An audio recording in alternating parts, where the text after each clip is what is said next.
यदा यदा हि धर्मस्य ग्लानिर्भवति भारत अभ्युत्थानम् अधर्मस्य तदात्मानं सृजाम्यहम् परित्राणाय साधूनां विनाशाय च दुष्कृताम्। सभी प्रेमियों को हरिओम राम राम।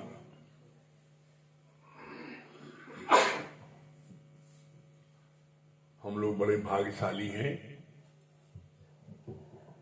हम लोगों को रोज दादा भगवान के 147 पॉइंट्स पढ़ने का मौका मिल रहा है। कल पढ़ा गया था 30 नंबर पॉइंट पढ़ा गया था।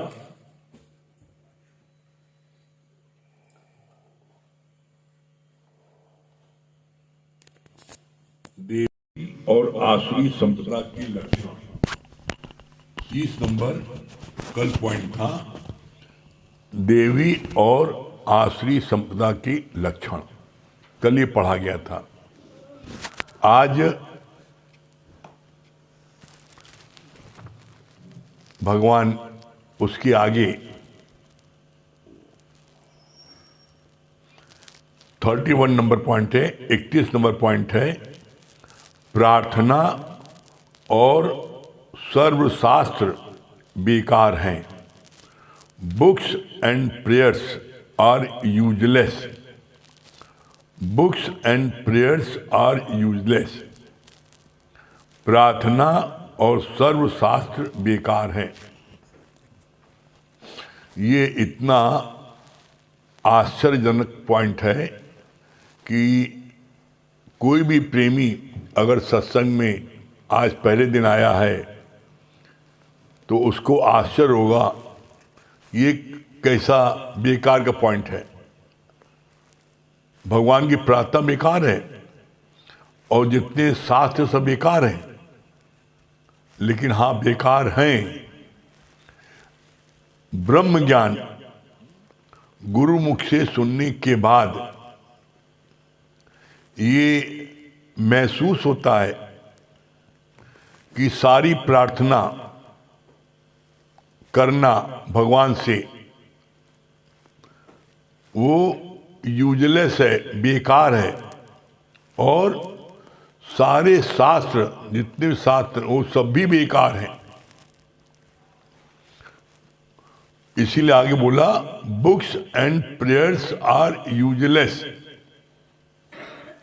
प्रार्थना बेकार क्यों है? ब्रह्म ज्ञान सुनने के बाद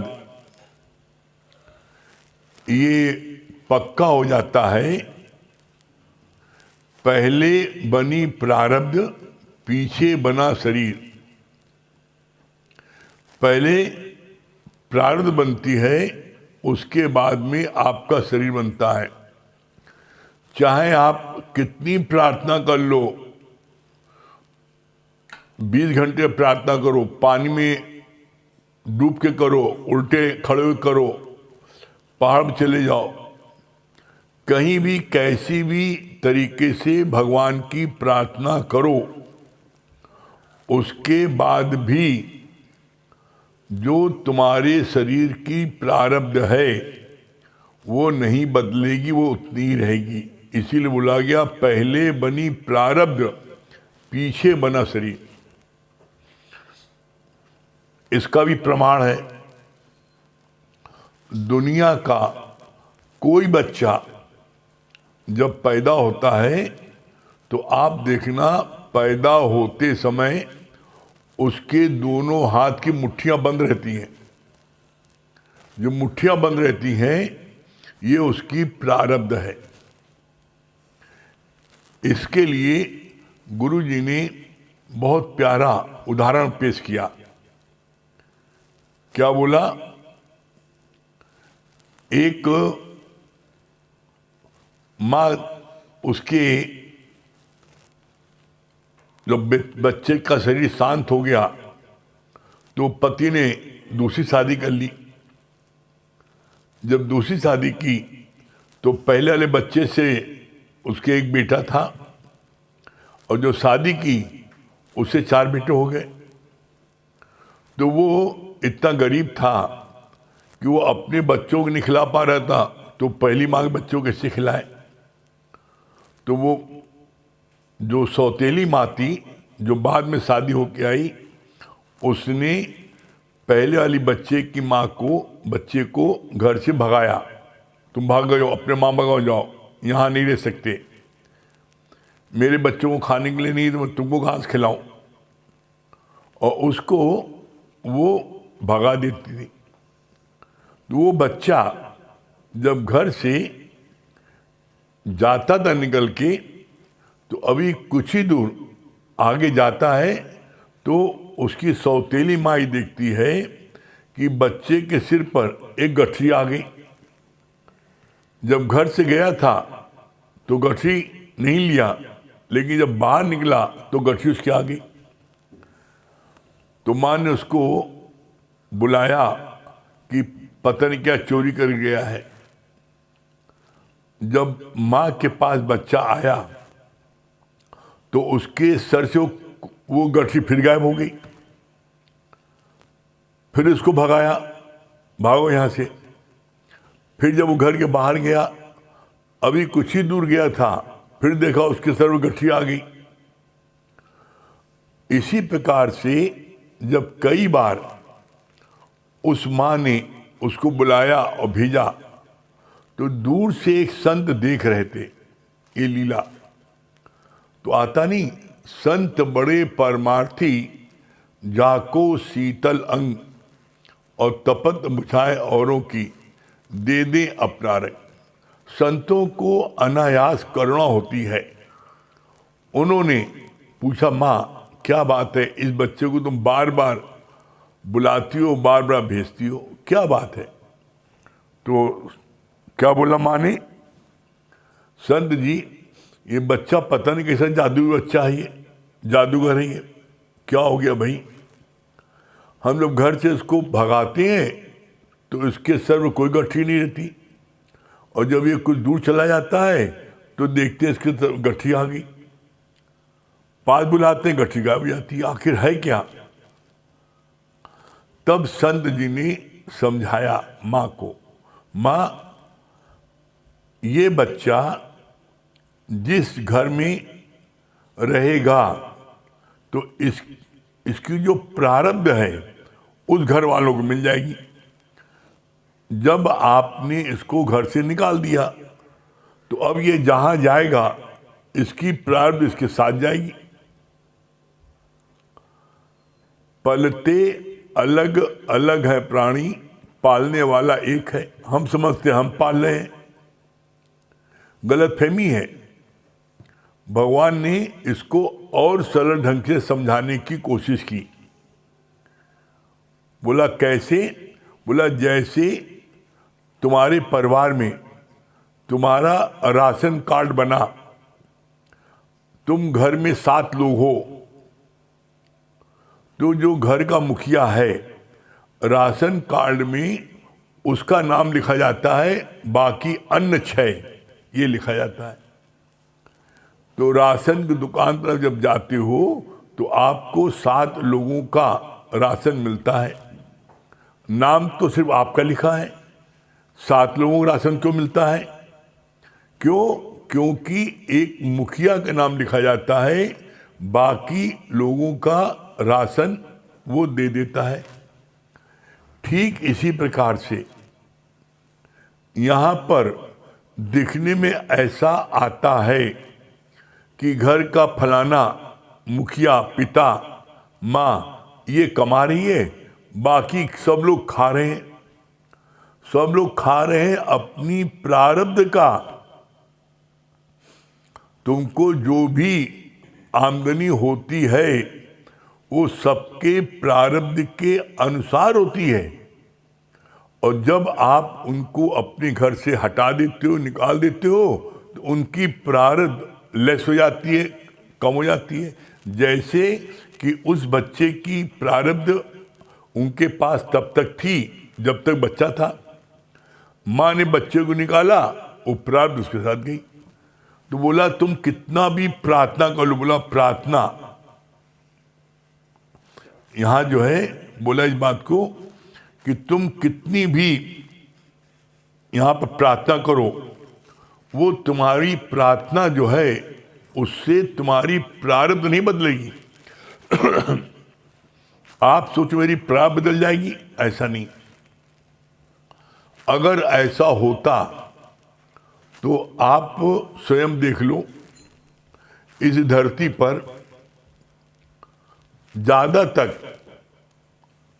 जो गरीब परिवार है, जो गरीब हैं, वो तो ज्यादा पूजा पाठ करते हैं, रईसों ज्यादा पूजा करते हैं और ज्यादा श्रद्धा से करते हैं, भक्ति से करते हैं। तब उनको क्यों इतना गरीब भगवान ने बनाया, क्यों उनको इतना कष्ट दिया? तो बहुत अच्छी बात गुरु ने बोली, एक है सत्कर्म, एक है बदकर्म। तुमने जितना जितना सत्कर्म किया उसके अनुसार तुम्हारी शरीर को वो सुख साधन अलग मिले, और जितने जितने तुमने बदकर्म किए उसकी सजा तुम्हें अलग अलग मिली। कैसे? इसका भगवान ने और प्रमाण दिया, सरल। एक छोटा बच्चा जो भी पैदा होता है, अभी पैदा हुआ, एक बच्चा राजा के घर, मंत्री के घर पैदा होता है,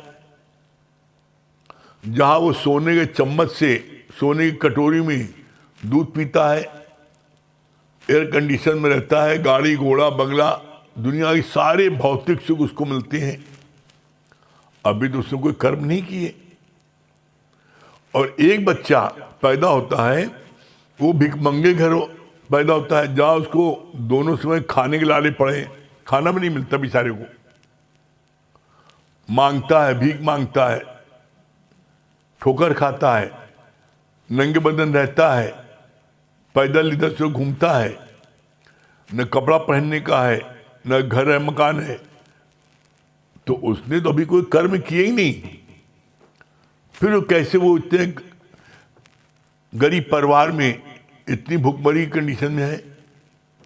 बोला नित्य नित्य नए कर्म बन जाते मन वाणी और तन से। कब? सिर्फ एक योनि में, मनुष्य योनि में। एक बार मनुष्य योनि मिलती है और उसमें तुम्हारे लाखों कर्म बन जाते हैं। नित नित नए कर्म बन जाते मन वाणी और तन से। उस कर्मों का भोगवान आपको 84 लाख योनियों तक भोगना पड़ता है। इसीलिए भगवान ने कहा प्रार्थना नहीं, प्रार्थना करने से कुछ नहीं मिलेगा। गुरु जी ने इसको क्लियर किया। तुम वैष्णो देवी जाते हो, कोई बेटा नहीं है, माँ एक बेटा दे दो, नौकरी लगा दो, शादी कर दो। हर व्यक्ति कोई न कोई इस एम को लेकर के, अपनी डिमांड को लेकर के भगवान के पास जाता है, प्रार्थना करता है, खर्च करता है इतना। तो क्या जितने लोग जाते हैं सबको बेटा मिल जाता है, सबको नौकरी लग जाती है, सबकी शादी हो जाती है? जाते 1000 हैं तो किसी 2-4 की हो गई। वो भी किसकी?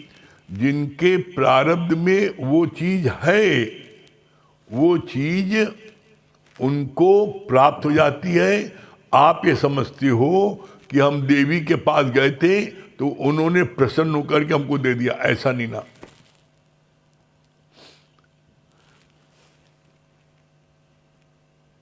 एक्चुअल में है क्या? एक्चुअल में यह है कि आपके अगर प्रारब्ध में है और आप देवी देवता जिसकी आप पूजा करते हो उसी के माध्यम से आपको वो चीज प्राप्त हो जाती है। उन देवी देवताओं को भी देने वाला कौन है? वो कृष्ण, वो ब्रह्म। तुम भले अपने देवी देवता पूजा करते हो, जिसकी भी चाहे पूजा करते हो, उनको भी देने वाला वही ब्रह्म है। तुम्हारी आस्था बनी रहे इसलिए उसी देवी देवता के माध्यम से तुमको वो ब्रह्म, वो शक्ति तुमको वो चीज प्रदान करा देती है। लेकिन इसमें मुख्य बात यह है, यदि आपके प्रारब्ध में है तो आपको वो चीज मिलेगी, और प्रारब्ध में नहीं है तो आप कितनी भी पूजा कर लो, कितनी प्रार्थना कर लो, कितना व्रत रख लो, कितने मंदिर में रोज जाओ, कुछ भी करो, वो चीज प्राप्त नहीं होगी। इसीलिए बोला दादा भगवान ने, ये ब्रह्म ज्ञान है। बोला यहां पर सत्य गुरु बताता है, सत्य बताता है कि तुम कितनी भी प्रार्थना कर लो, कितनी पूजा कर लो, पाठ कर लो, जप कर लो, तप कर लो, व्रत कर लो, कुछ भी कर लो, तुम्हारे शरीर की प्रारब्ध में जो लिखा है वही तुमको मिलेगा। बाकी उसके अलावा एक चीज और एक्स्ट्रा नहीं मिल सकती। इसका प्रमाण और दिया एक, क्या दिया? राबिया एक संत थी मुसलमानों में, उसकी प्रार्थना से भगवान खुश हो गए, अल्लाह मियां उसको दर्शन दिया और उससे बोला कि तुम्हें जो मांगना मांगो तुमको दे दे। तो उसने ऐसा क्वेश्चन किया कि भगवान की बोलती बंद हो गई। राबिया ने कहा, जो मेरे प्रारब्ध में नहीं है क्या आप वो हमको दे सकते हैं? भगवान ने कहा नहीं दे सकते, नहीं दे सकते। तो फिर क्या करोगे? आगे पीछे कर देंगे बस। आगे पीछे मतलब क्या? जो चीज आपको 20 साल बाद मिलनी है, 40 साल बाद मिलनी है, वो आपको अभी हम दे देंगे, बस ये आगे पीछे कर लेंगे। तो कितना अच्छा जवाब दिया। जिस चीज को परम पिता परमात्मा ब्रह्म ने मेरे को 20 साल बाद देने के लिए बनाया है, उसको आज दे दोगे तो इसमें भलाई की जगह नुकसान होगा, अनर्थ होगा। गुरु ने क्या समझ, कैसे हो अनर्थ होगा? कहा जैसे भगवान ने ये बना रखा था कि 20 साल बाद तुम्हारी लाठी निकलेगी, 20 साल बाद तुम्हारा व्यापार इतना चलने लगेगा कि तुमको जो है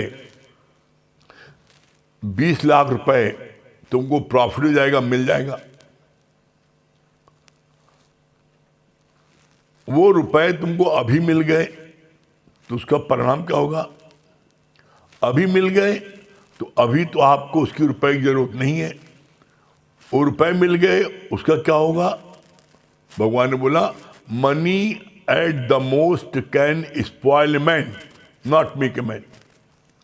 तुमको जरूरत के अलावा पैसा मिल गया तो उस पैसे का तुम दुरुपयोग करोगे, शराब पियोगे, जुआ खेलोगे, पर स्त्री पास जाओगे, तुम्हारी सारी बुरी आदतें पड़ जाएंगी और वो पैसा खत्म हो जाएगा।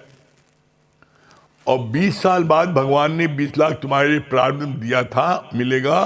क्यों? क्योंकि तुम्हारी बेटी जवान हो गई है, हो जाएगी उसमें, और उसमें शादी के टाइम में तुमको रुपए मिलेगा तो उस रुपए का तुम सदुपयोग करोगे, बेटी की शादी में खूब धूमधाम से करोगे, उसका जीवन बन जाएगा। तो जो भगवान करे वो अच्छा है कि जो तुम अपनी बुद्धि चलाओगे वो अच्छा है। इसीलिए गुरु ने बोला प्रार्थना बेकार है, कुछ भी तुम कर लो, तुम्हारे करने से कुछ भी चेंज नहीं होगा। ये बात नित्य ब्रह्म ज्ञान सुनते सुनते पक्की हो जाती है। क्यों पक्की हो जाती है? क्योंकि यहां पर इस ब्रह्म ज्ञान को रोज सुनते सुनते वाणी में अनेकों बार आता है। क्या आता है?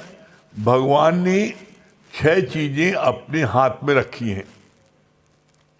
हानि लाभ, जीवन मरण, यश अपयश विधान। भगवान ने 6 चीजें अपने हाथ में रखी हैं। हानि लाभ, कितना भी कुछ करना चाहो, अगर तुमको हानि होनी है तो तुम्हें हानि हो जाएगी, चाहे तुम कुछ भी कर लो। लाभ होना है तो तुम्हें लाभ हो जाएगा, चाहे तुम कितना भी कम दुकान खोलो, जल्दी बंद करो, तुम्हारी लाभ होना तो लाभ भी होगा। जीवन मरण, अगर तुम्हें जीवन परमात्मा को देना है तो चाहे तुम 11 मंजिल से कूद के गिरो मरो, मर नहीं पाओगे। चाहे ट्रेन के नीचे आ जाओ और चाहे कोई जहर खा लो, कुछ भी कर लो, मरोगे नहीं। क्यों? भगवान को जीवन देना है। बोला राखे राम तो मारे कौन, और मारे राम तो बचाए कौन। कितनी मरतबा आप लोगों ने पेपर में पढ़ा होगा कि गुजरात में तूफान आया था, मट्टी के नीचे कुत्ते का पिल्ला 13 दिन तक दबा था। जब वहां खोज हुई, मनुष्य लोग कितने लोग मरे दब गए हैं, तो पता लगा खोजी कुत्तों ने, उनकी सूंघत बहुत तेज होती है, उसने पहले अपने कुत्ते के बच्चे को उसने निकाला और 13 दिन बाद जिंदा था वो। अभी कुछ दिन पहले था कि पता लगा प्लेन में जितने सब मर गए, सिर्फ एक बचा। कैसे बच गया? तो बोला जिसको परमात्मा ने जीवन दे रखा है उसको कोई मार नहीं सकता। तो बोला हानि लाभ, जीवन मरण, यश अपयश विधान। आप यश मिलना है तो आपको बैठे बैठे यश मिल जाएगा, और अगर अपयश मिलना है तो आप चाहे कितना भी कुछ करो, अपयश मिल जाएगा। ये दोनों बातें हमने जीवन में देखी है। यश मिलना था, कैसे मिला? एक बच्ची, वो जो है, ये हम आपको बता रहे किस्सा आज 25 साल पहले का। पुराने घरों में छड़ लगा रहता था, तो जहां रहते थे छड़ लगा था, तो उसमें बच्चे हुए ऊपर आकाश में देखते हुए, पतंग देखते हुए आगे चल जाता। और होता तो पहले तखत उतारना कुछ होता, छड़ खोल दिया जाता था, उतार लेते थे। अब उस समय तखत उतारा गया था, छड़ खुला था, बंद किया नहीं किसी ने। उसी बीच में वो छोटी बच्ची घर के बगल में रहने लगी, वो ऊपर देखते देखते आगे बढ़ रही है, और हम देख रहे हैं नीचे। वैसी से हम घर में आए, हम कह रहे गड़ाप से नीचे आ गई। कैसे हमारा हाथ अपने आप ऐसे हुआ, हमारे हाथों से छोटी बच्ची लेट गई, नहीं तो सिर उसका तुरंत 2 हो जाता, फट जाता, मर जाती। कैसे? घर वाले सब बोले आपने मेरी बेटी को बचा लिया, आप जीवन दान दिया आपने। भैया हमने कुछ नहीं किया, ऐसे हाथ कर दिया, आ गई, हमें पता ही नहीं। अगर 1 सेकंड की देरी होती तो वो गिर जाती, हम बाद में पहुंचते। लेकिन भगवान ने एकदम एंड टाइम उसको वहां क्यों भेज दिया, और अपने आप ही हाथ ऐसे करा दिया। हमने हमने सोचा भी नहीं था। हम तो चिल्ला रहे थे, देखो देखो देखो, नीचे देखो, गिर न जाओ, और गप से गिरी। तो यश मिलना था, ऐसे मिला। अपयश मिलना था, वो भी यहां जो पुराने लोग बैठे हैं 25 साल पहले के, वो जानते हैं कि हम और मिसेज मधु जी और एक बेटा, और हमारे साथ में हमारे सत्संग की आशा भाभी और राजे भैया उनके हस्बैंड और उनका एक बेटा, हम लोग बाई टैक्सी यहाँ से इलाहाबाद से घूमने निकले। और 20-25 दिन हम लोग जो है सब तरफ घूमते घामते रहे, नैनीताल, भीमताल, फला सब घूमते रहे। यहाँ पर इलाहाबाद में ऐसी हवा तेज चलाई कि मुराई लेके लड़की भाग गया।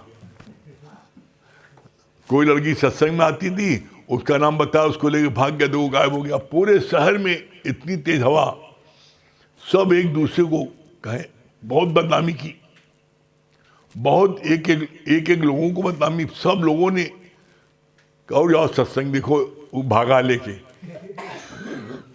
अब आप समझ लो, इतनी चर्चा शहर में उसकी किया लोगों ने, जो भाई जो जले बुझे थे किसी कारण से, तो वो लोगों को मौका मिला और उन्होंने बड़ी खूब ढिंढोरा पीट पीट करके बेइज्जती की, बदनामी की। यहाँ तक कि हमारे खानदान में हमारी जो है सगी भाभी जो रहती थी अलग, वो उन्होंने हमारी मिसेज से आगे कान में पूछा, हम सुना मुराई लेके कोई लड़की भाग गया। तो मिसेज ने कहा, हम भी साथ में भागे थे, हम भी लोग साथ में थे। अब आप देखो, कहते हैं ना, अगर आप सच्चे दिल से भगवान की भक्ति करते हो तो कोई चाहे कितना कलंक लगाने की कोशिश करे, लग नहीं पाएगा। बचाए राम तुम्हारे कौन। तो मिसेज ने खुद ढाल बनकर कहा, अगर बायदे मिसेज न गई होती साथ में तो कोई शक होता, साथ में थी, भगवान ने रक्षा किया। तो बदनामी खूब ढूंढा, लोगों ने पीटा, तो बदनामी बहुत की, यहाँ तक कि गुरु जी तक बात पहुँच गई। तो गुरु जी की वाणी में फिर आया, गुरु जी को कहना पड़ा है कि जिसके लिए तुम लोग इस प्रकार की बात करते हो, वो तो आज भी सत्संग कर रहा है, तुम्हारा मुंह काला होगा, उसका मुंह काला नहीं होगा। तो भगवान को बोलना पड़ा। तो कहने मतलब ये कि फिर बात आती है बार बार, भक्ति करे पाताल में, प्रगट हुए आकाश, रजब तीनों लोक में छुपे न हरिदास। हम तो रोज सत्संग जाते थे, दोनों समय आते थे, तब ये बदनामी अपयश मिलना था, अपयश मिला लोगों ने कहा। लेकिन बाद में लोगों को जब सच्चाई पता लगी तो बोला, फिर सब बड़ा, अरे अरे आप तो बड़े महान हैं, अरे लोग ऐसी लोग उड़ाते हैं। तो कहानी, प्रार्थना चाहे कितनी कर लो, अपयश मिलना है तो अपयश मिलेगा, और यश मिलना है तो यश मिलेगा।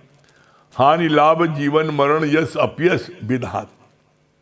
इसीलिए भगवान को लिखना पड़ा कि चाहे तुम प्रार्थना और सर्वशास्त्र सब बेकार हैं, books and prayers are useless.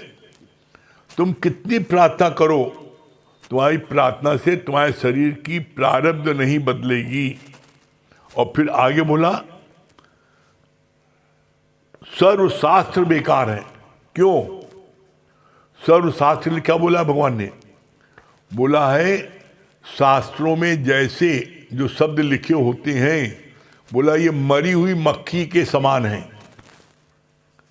कुछ समझ में आता, बुद्धि में आता किसी के? आज दिन तक आप सब लोग सत्संग आते हो, गीता का ज्ञान अभी सुना आपने, गुरु की शरण में आने के पहले एक अक्षर भी गीता का कुछ समझ में आता था? गीता लेके तो रखे थे 4 ठो, पढ़ते भी थे, कुछ समझ में आता था? हम अपना अनुभव करते हैं, गुरु जी के मिलने के पहले हमने गीता पढ़ने की कोशिश की, पढ़ने तो मुश्किल से 10 मिनट पढ़ते थे तो हमको अपना सिर दबाना पड़ता था, बड़ा दर्द होने लगा। कहाँ उलझ गए, कहाँ का लिखा कुछ समझ में नहीं आ रहा है, कोई बात समझ नहीं आती थी। यहाँ तक कि महात्मा गांधी ने जो इतना बड़ा गीता लिखी, उनको भी समझ नहीं आई है। एक जगह उन्होंने लिखा कि उत्तरायण और दक्षिणायण इसका मैं मतलब नहीं जानता। गीता में एक जगह लिखा है उत्तरायण दक्षिणायण, हमें नहीं पता, नहीं बोला, हमको नहीं पता है। तो कितना अच्छा बोला उन्होंने, भगवान ने कितना अच्छा बोला उन्होंने कि भगवान ने कहा कि जो उत्तरायण और दक्षिणायन मतलब क्या होता है, मतलब उत्तरायण मतलब ऊपर, दक्षिणायन मतलब नीचे। जो अपने शरीर में है वो दक्षिणायन, वो देह की सारे कष्ट सहेगा। उत्तरायण मतलब जो अपनी आत्मा में है वो मुक्त है। तो एक शब्द में, एक अक्षर में, एक लाइन में भगवान ने क्लियर कर दिया कि उत्तरायण मतलब क्या होता है, दक्षिणायन का।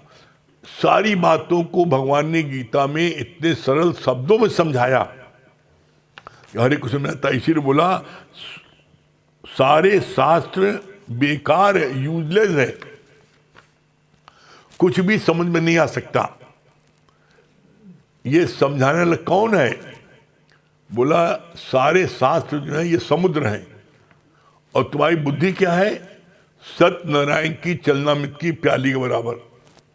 अब तुम सत्यनारायण की प्याली में समुद्र भरोगे तो प्याली फटेगी, बचेगी? भगवान ने कहा प्याली को समुद्र में डाल दो। गुरु मुख से हम जब ज्ञान सुनते हैं तो गुरु कौन है और शास्त्र क्या है? बोला शास्त्र है समुद्र और गुरु है महासागर। सारे सागर उसमें समा जाते हैं। गुरु हमको दृष्टांत, सिद्धांत, उदाहरण ऐसे रोचक आपको दृष्टांत बताता है जो आपके घर में ही, आपके आसपास आप देखते हो, उसी से संबंधित बताता है। अब जैसे बोला ना कि सारे शास्त्र बेकार है, क्यों? आप अपने घर में देख लो, जितने भी पुस्तकें हैं कक्षा 1 से लेकर के PhD तक की सारी पुस्तकें मार्केट में मिलती है। बच्चे अपने पुस्तक लेने पढ़े, आप अपने बच्चों को स्कूल क्यों भेजते हो? मत भेजो। यहाँ तक कि किसी कॉलेज का प्रिंसिपल होगा, यूनिवर्सिटी का वाइस चांसलर होगा, वो भी अपने बच्चे को स्कूल भेजता है। भाई काहे भेजते? मत भेजो ना, किताब दिला दो, पढ़े अपना। नहीं, पढ़ना जरूरी है। मास्टर साहब पढ़ाएंगे तो उसको समझ में आएगा। जब वो सब्जेक्ट, वो लेसन स्कूल में टीचर पढ़ाते हैं तो उस बच्चे को समझ में आता है। कितनी आश्चर्य की बात है। 2 कौड़ी की विद्या जिससे मात्र धन का उपार्जन होगा सिर्फ, चाहे वो कोई विद्या आप सीखो। और जो विद्या भी कोई सीखता है, किस लिए सीखता है? उसका लक्ष्य क्या है? धन का उपार्जन। बस अधिक से अधिक धन कमा ले, MCA कर ले, इंजीनियरिंग कर ले, फलाना कर ले, टिकाना कर ले, दुनिया की सारी विद्या, लक्ष्य पैसा कमा ले। बस उस पैसा कमाने के लिए माँ बाप अपने बच्चे को स्कूल भेजते हैं। स्कूल भेजने में तसल्ली नहीं होती, घर में 2-2, 3-3 टीचर लगाते हैं अलग अलग सब्जेक्ट के, तब भी तसल्ली नहीं होती है। रात को अपना भी डर मारते हैं, बताओ का पढ़े दिन भर में। 3-3 लोग उस पर चढ़ बैठते हैं। दुनियावी विद्या को सिखाने के लिए 3-3 लोग पहरेदार हैं सिखाने के लिए। और ब्रह्म विद्या हम अपने आप सीख ले, हमें कौन बताइए? पगलू राम, अपने आप सीख लोगे हैं? अपने आप सीख लोग, जानोगे? एक लफ्ज नहीं जान पाओगे अपने आप। और हम तो ओपन चैलेंज करते हैं, कोई बता दे गुरु के मिलने के पहले, गुरु के शरण में आने के पहले आपको ब्रह्म ज्ञान की एक ABCD आती थी? आप जरा सी बात पर मार पीट, धमक धुइया, गाली गलौज सब कर्म तो करते थे। जरा सी कोई बात होती थी, क्रोध आपका आकाश में चला जाता था। कैसे आप गाली गलौज बकते, धारा प्रवाह, कैसे आग बबूला होते, कैसे बदन आपका लाल लाल तमतमाने लगता था। आज कितनी भी कोई बात हो जाती है, मान अपमान होता है, कितना लाभ हानि होती है, कितना यश अपयश होता है, आपके चेहरे पर कोई प्रभाव नहीं पड़ता। क्यों? इसीलिए कहा गया है, और ज्ञान सब ज्ञानड़ी, ब्रह्म ज्ञान का ज्ञान जैसे गोला तोप का साफ करे मैदान। ये ब्रह्म ज्ञान आप सीख लोगे तो इसको जानने के बाद दुनिया की कोई विद्या जानने की आवश्यकता नहीं है। लेकिन ये ब्रह्म ज्ञान जानने के बाद जो आती है, ये आती है सदगुरु के मुख से। इसीलिए लाइन आती है, मत कोई भूले भरम संसार, गुरु बिन कोई न उतरे भव पार। इसीलिए एक लाइन बोला है भगवान ने, गुरु मिलने के पहले शास्त्र पढ़ना अज्ञानता है, और गुरु मिलने के बाद शास्त्र पढ़ना ये पागलपन है।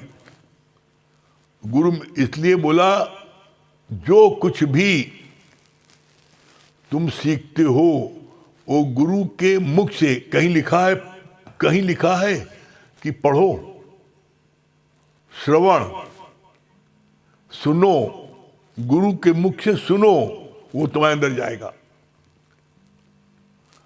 श्रवण मनन निध्यासन।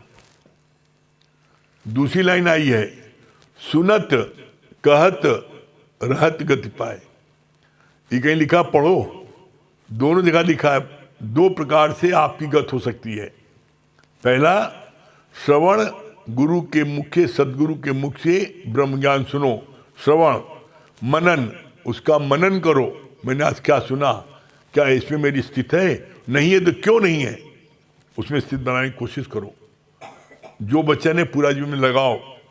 फिर निध्यासन माने स्थित आपकी ब्रह्मज्ञानी की हो जाएगी जिस दिन आप 100% सदगुरु के वचन को अपने जीवन में उतार लोगे, उसी क्षण आपका ब्रह्म प्रकट हो जाएगा। देखो करके देखो। तो बोला पहले आया श्रवण, अब दूसरी लाइन क्या आई, सुनत कहत रहत गति पाए। सुनो सदगुरु के मुख से, फिर उसको जाके किसी एक को जाके सुना जाओ जरूरतमंद को। आज गुरु जी ने ये बताया, गुरु जी ने बताया, सुना दो, तुम्हारी रहनी बन जाएगी। जो सरल लगे वो करके देख लो, आपको सफलता निश्चित मिलेगी। ठीक है, आगे हमारे अमित भैया बताएंगे। अमित भैया।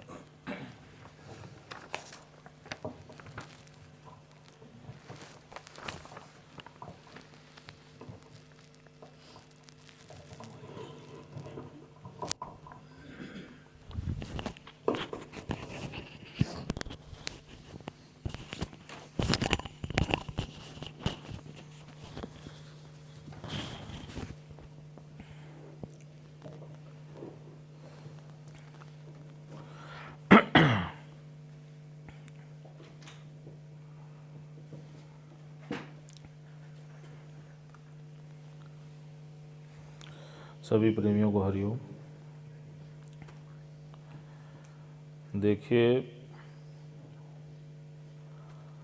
अज्ञानता में हम खुद बंधे पड़े होते हैं।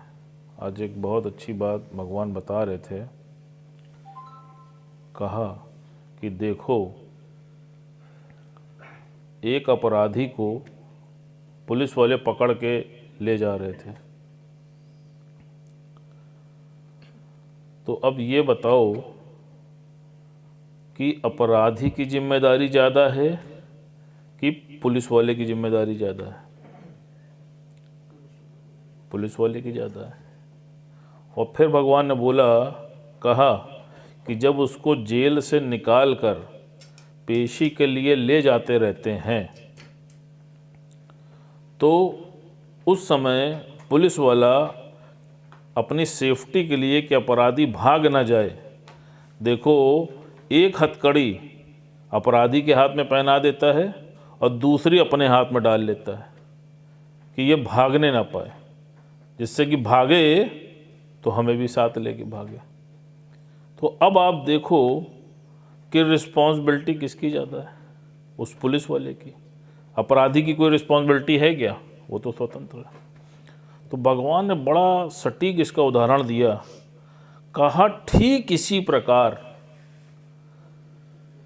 तुम भी मैं मेरे वालों में अपनी हथकड़ी डाल के बैठे हो, मोह माया में हथकड़ी डाल के बैठे हो। उन्होंने तुमको नहीं पकड़ा है, तुम उनको पकड़ के बैठे हो।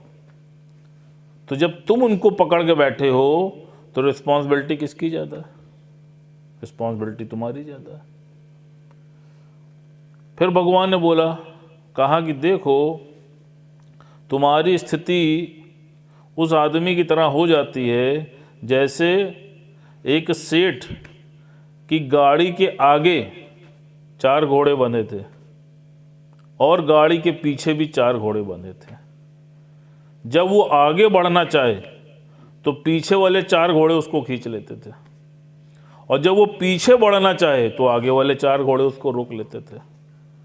तो भगवान ने बहुत अच्छा उसका सारांश बोला, कहा देखो आगे है परमात्मा, वो तुमको अपनी ओर खींचता है कि तुमको ये जो मनुष्य का जीवन मिला है मुझसे मिल के इसको सफल बना लो, अपनी मुक्ति पा लो। वो बार बार किसी के घट में बैठ के गुरु के रूप में तुम्हारे जीवन में आता है और अपने प्रभाव से तुमको अपनी तरफ खींचता है। लेकिन वो जो पीछे 4 घोड़े बंधे पड़े हैं वो मैं मेरे वाले हैं, पत्नी है, बच्चे हैं, रिश्तेदार हैं, वो टांग पकड़ के खींचते, नहीं हम भी हैं, पहले हमको देखो। और जब पीछे जाते हैं तो परमात्मा खींचता है कि मेरी ओर चले आओ। तो भगवान ने कितना अच्छा बोला, कहा कि देखो तुम्हारी स्थिति कैसी होती है, ना तुम आगे जा पाते हो और ना तुम पीछे जा पाते हो। और फिर क्या होता है, ना माया मिलती है और ना राम मिलता है। तो तुम्हें मन तो पक्का करना पड़ेगा। और आप अगर गंभीरता से देखो तो दुख का सबसे बड़ा कारण अपनी मोह माया ही तो है। आप देखो जिन बच्चों के लिए आप रात भर जागते हो, खुद आधा पेट खाते हो और उनको खिलाते हो, और वही बच्चे बड़े होकर जब कहते हैं कि तुमने किया क्या, वही बच्चा किसी लड़की की वजह से पिता को त्याग देता है, बुढ़ापे में वृद्ध आश्रम छोड़ देता है।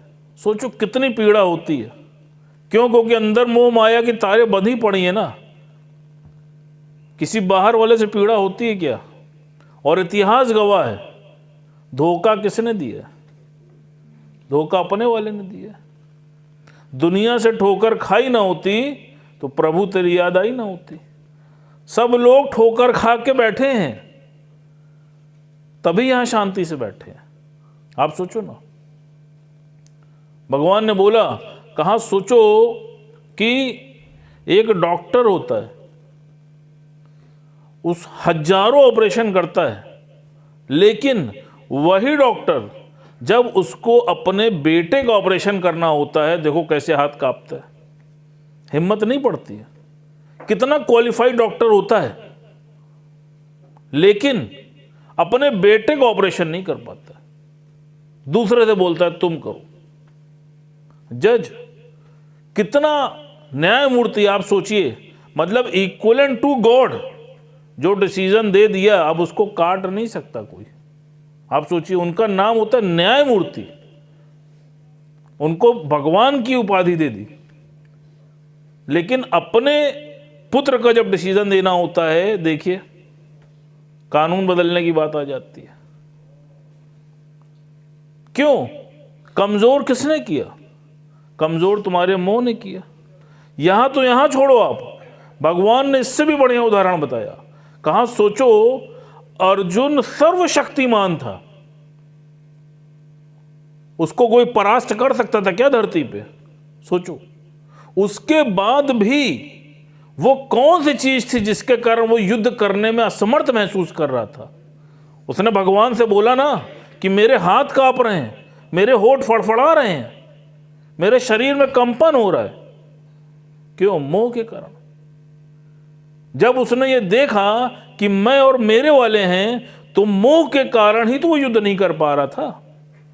फिर भगवान ने उसको जागृत किया कि तुम ये मोहवश कह रहे हो, अगर तुम आज युद्ध नहीं करे और कल जब ये तुमको अपशब्द बोलेंगे, भगौड़ा बोलेंगे, तब तुम्हारा छत्री खून खोलेगा, तब वो तुम्हारा युद्ध नहीं होगा, तब वो धर्म का युद्ध नहीं होगा, वो तुम्हारा खुद का युद्ध होगा। तो आप देखिए कमजोर किसको किया और किसने किया? कमजोर आपके मोह ने आपको किया। इसलिए गुरु जीवन में आता है और बार बार तुमको समझाता है। और मोह, ममता, ये सब कुछ बिना गीता का ज्ञान सुने कभी नहीं जा सकती, असंभव है। आप सोचिए, अर्जुन तक उसके आगे विफल हो गया, लेकिन जब उसने इस ज्ञान को सुना तब उसकी मोह ममता दूर हुई। फिर एक बहुत अच्छा देखिए, हम लोग के यहाँ दृष्टांत चलता है इस पे, राजा भर्तरी का। राजा भर्तरी उनके गुरु थे, वो उनसे बड़ा प्रसन्न थे और उनके गुरु प्रसन्न होकर उन्होंने उनको एक अमृत फल दिया और उन्होंने बोला राजा को कि जो कोई भी इस अमृत फल को खा लेगा वो अमर हो जाएगा। वो एक आम था और उन्होंने राजा को बोला कि तुम राजन इसको ग्रहण कर लो। राजा के मन में भाव आया कि ये फल खा के मैं क्या करूंगा। राजा की जो आसक्ति थी वो अपनी रानी में थी, पिंगला, और वो उससे बहुत अधिक प्रेम किया करते थे। राजा के मन में यह भाव आया कि क्यों ना ये फल मैं अपनी रानी को दे दूं, अगर वो खा लेगी तो वो अमर हो जाएगी और मुझे, मेरे जीवन का क्या होना है, मेरा उससे प्रेम है, वो अमर हो जाए, इससे अच्छा क्या है। तो राजा ने वो फल अपनी रानी पिंगला को दे दिया। पिंगला का जो झुकाव था वो उनके यहाँ जो घुड़साल था सईस, उसके साथ था। रानी की आसक्ति उस सईस में थी। रानी के मन में भाव आया कि ये फल खा के मैं क्या करूंगी, अगर मैं ये फल सईस को खिला दूं तो वो अमर हो जाएगा। उसने वो फल सईस को दे दिया। जब सईस को वो फल मिला तो उसके मन में भाव आया कि ये फल खा के मैं क्या करूंगा। उसकी आसक्ति उस राज्य की एक वैश्या में थी। उसने सोचा कि मैं तो ये घुड़साल में लगा रहता हूं, अगर वैश्या को ये दे दूं तो वो अमर हो जाएगी, मैं जब तक जीवित रहूंगा सुख भोगूंगा। सो उसने वो फल उस वैश्या को दे दिया। अब जब वैश्या के पास वो फल आया तो जो वैश्या थी वो मन ही मन राजा से प्रेम किया करती थी और राजा के प्रति उसके मन में बड़ी श्रद्धा थी कि वो बहुत ही होनहार राजा है। उसके मन में ये भाव आया कि ये फल खा के अगर मैं अमर हो गई तो मैं तो ऐसा खटकर्म करती हूं, तो क्यों ना ये फल मैं राजा को दे दूं। अगर राजा के पास ये फल पहुंच गया और वो अमर हो गया तो हमारे राज्य की रक्षा भी करेगा और अच्छा शासन भी करेगा, हमारे राज्य की जो प्रजा है वो खुश रहेगी। सो उसने वो फल राजा को दे दिया। जब वो फल राजा के पास आया तो राजा हैरान रह गया, अरे ये फल ऐसे कैसे आ गया। तब राजा का मोह भंग हुआ। राजा को इतना दुख पहुंचा कि जिस रानी के लिए मैं सब कुछ करने के लिए तैयार था उस रानी ने मुझको धोखा दिया और वहां से उसके जीवन में वैराग्य आ गया। इसलिए गुरुजी ने बोला है, को काहू का नाही प्रीतम जान लो मन माही। बताना नहीं है किसी को, ने बवाल हो जाएगा, पता लगा युद्ध छिड़ गया घरों में। भगवान ने बोला है, को काहू का नाही प्रीतम जान लो मन माही। अपने हृदय में जान लो कि दुनिया में कोई किसी का नहीं है। आप सोचो, वहां से राजा को वैराग्य आया और वो सब त्याग कर उसने वैराग्य ले लिया। फिर आप सोचो, गौतम बुद्ध ने एक बार मुर्दे का दर्शन कर लिया था, सिर्फ एक बार, वहां से उनके जीवन में वैराग्य आ गया। वो सत्य की खोज में निकल पड़े, सब राजपाट छोड़ के। फिर दूसरा उदाहरण भगवान ने बताया, कहा वाल्मीकि जी का देख लो, उनकी पत्नी ने उनको धुतकारा, वहां से उनके जीवन में वैराग्य आ गया, वो भगवान राम की ओर अग्रसर हो गए। अर्जुन के लिए देख लो, अर्जुन को भगवान ने गीता का 18 अध्याय सुनाया, और 18 अध्याय सुनने के बाद वो अर्जुन जो बोल रहा था कि मेरे शरीर में कंपन हो रहा है, उसने पूरा युद्ध लड़ा और उसको भी जीवन में वैराग्य आ गया। लेकिन सोचो, तुम ऐसे अभागे हो कि तुम रोज सुबह शाम दोनों टाइम गीता का अनुसरण कर रहे हो, लेकिन उसके बाद भी वैराग्य नहीं आ पा रहा। आप सोचिए, तो किसके पुरुषार्थ में कमी है? हमारे पुरुषार्थ में कमी है। भगवान ने बोला, कहा अपने वालों के लिए तुम चाहे जो भी कर्म कर लो, लेकिन इस बात का ध्यान रखना, बिन भोगे छूटे नहीं कर्म गति बलवान। कर्मों की ऐसी गति है कि तुमको भुगतना तो पड़ेगा, बिना भोगे तुम बच नहीं सकते हो। इसलिए भगवान ने गीता में बोला है कि हे अर्जुन, तू कर्म करने के लिए स्वतंत्र है, पर फल भोगने के लिए परतंत्र है। आप सोचिए, गीता में कर्मों की ही सावधानी पर तो जोर दिया है। कल भी बात चली थी कि नित्य नित्य नए कर्म बन जाते मन, वाणी और तन से। और आप देख लीजिए, मोह माया की वजह से ही हम कितना गलत से गलत कर्म कर बैठते हैं। चोरी भी करते हैं, ठगी भी करते हैं, बेईमानी भी करते हैं। किसके लिए? अपने वालों के लिए। और आगे चल के वही बच्चे उसी धन के लिए आपको त्याग देते हैं। आप सोचो। इसीलिए भगवान ने बोला, कुछ भी करो, कहा है करो तो विचार के, विचार जरूर करो। इसीलिए गुरु कहता है, आर यू प्रिपेयर? सावधान। जैसे बहुत अच्छी बात चल रही थी, कहा कर्मों के बारे में कि तुम कोई भी गलत कर्म करते हो और गलत कर्म करने के बाद कोई अच्छा कर्म कर देते हो, कि उस गलत कर्म का जो परिणाम है वो उससे मिट जाए। तो भगवान बहुत अच्छा उस पर बता रहे थे, राजा अकबर के बारे में। कहा अकबर को इत्र का बड़ा शौक था, और एक बार वो इत्र लगा रहे थे। इत्र लगाते समय इत्र की एक बूंद धरती पे गिर गई। तो उन्होंने क्या किया? उन्होंने उस एक बूंद को उठाया और अपने कपड़े पे लगा लिया। ऐसा करते हुए उनको बीरबल ने देख लिया। तो जैसे ही बीरबल ने देखा तो अकबर के मन में भाव आया कि अब तो ये पूरे राज में बता देगा। और उधर बीरबल के मन में भाव आया कि बड़ा कंजूस राजा है, एक इत्र की बूंद भी कपड़े पे लगा ले रहा है। तो अकबर ने क्या कहा? अकबर ने ऐलान कराया कि कल हमारे यहाँ इत्र राजा बांटेंगे, और जितनी भी प्रजाजन हैं, जो जितना इत्र लेना चाहे आके ले सकता है। और बड़े बड़े टबों में, ड्रमों में भर भर के इत्र बांटा गया।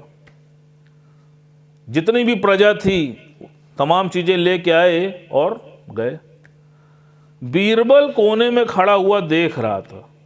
जब सारा इत्र बट गया तो बटने के बाद बीरबल अकबर के पास गए और उनके कान में धीरे से बोले कि महाराज, आप जितना चाहे इत्र बांट लें, लेकिन वो एक बूंद इत्र जो आपने जमीन से उठाया है वो मैं भूलूंगा नहीं।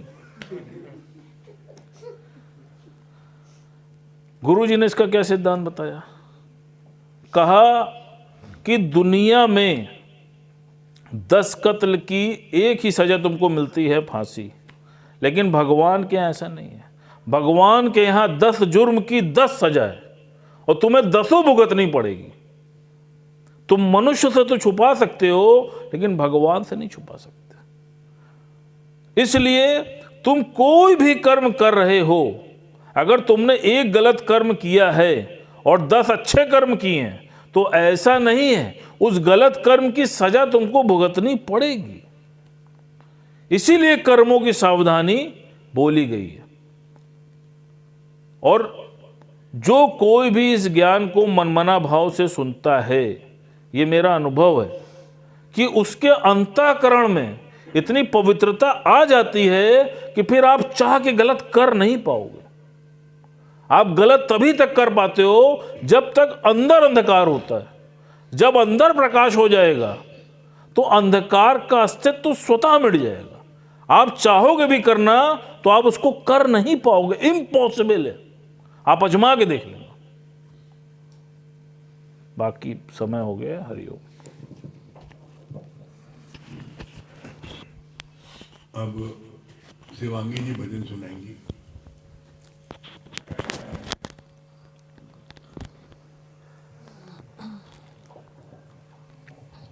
सभी प्रेमियों को हरिओम।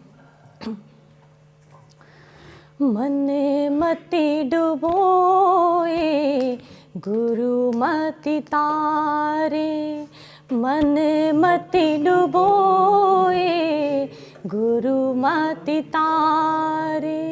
तू चलना मेरे मन, तू चलना मेरे मन, गुरु के इशारे। मन मत डुबोए गुरु मति तारे।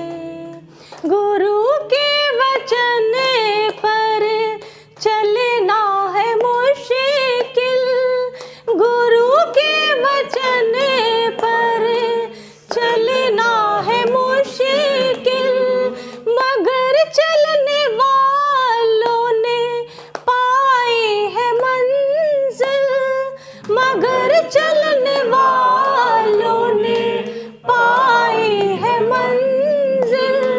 यहीं पर मिलेंगे, यहीं पर मिलेंगे तुझे भी किनारे।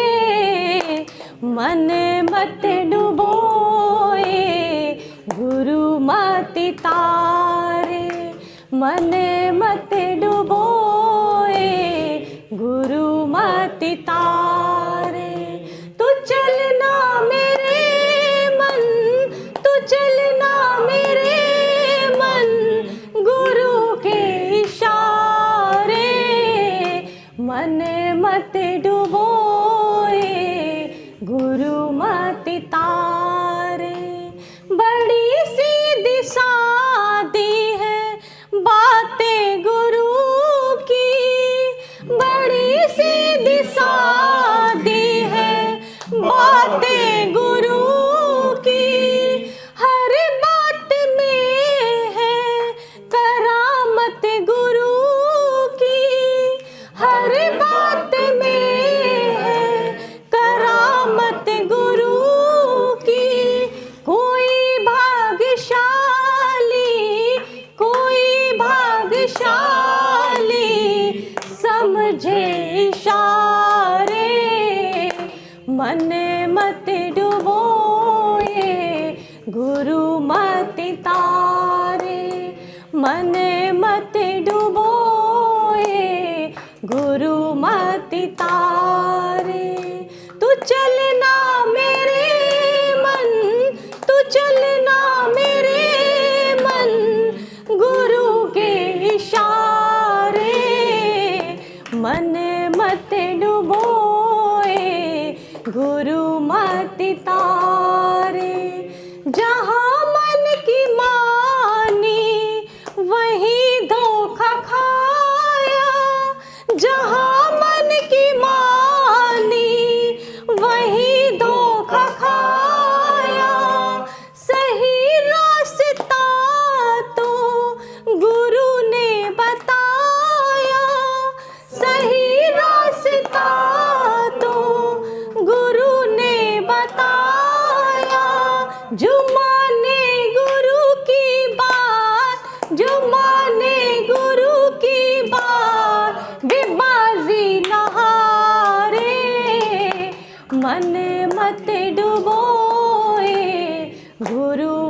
मत तारे, मन मत डुबोए गुरु मत तारे। तू चलना मेरे मन, तू चलना मेरे मन, गुरु के इशारे, मन मत डुबोए गुरु मत तारे, मन मत डुबोए गुरु मत तारे। रावण को दुनिया में कमी कुछ नहीं थी, रावण को दुनिया में कमी कुछ नहीं थी, सब कुछ था लेकिन गुरु मत नहीं थी, सब कुछ था लेकिन गुरु मत नहीं थी। मेरा सतगुरु तो, मेरा सतगुरु तो बाजी न हारे, मन मत डुबोए गुरु मत तारे, मन मत डुबोए गुरु मत तारे। तू चलना मेरे मन, तू चलना मेरे मन, गुरु के इशारे, मन मत डुबोए गुरु मत तारे, मन मत डुबोए गुरु मत तारे। दुर्गेश भैया दिल्ली